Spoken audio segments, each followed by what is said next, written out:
بسم الله الرحمن الرحیم.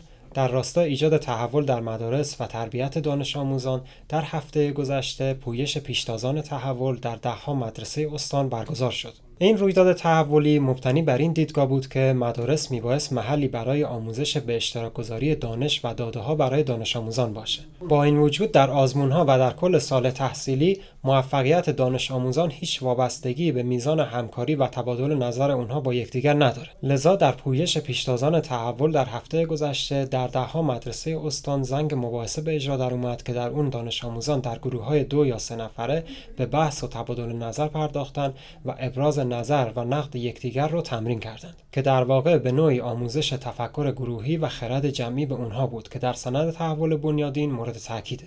همینطور در زنگ پویش‌های اجتماعی دانش آموزان با انتخاب خودشون پروژه‌ای رو در مدرسه به اجرا درآوردن که هم تقسیم کار و هم سازماندهی بر عهده خود اونها بود. به نظرم اگر اجازه میدادید که بچه هم نظر بدن خیلی خوب شد.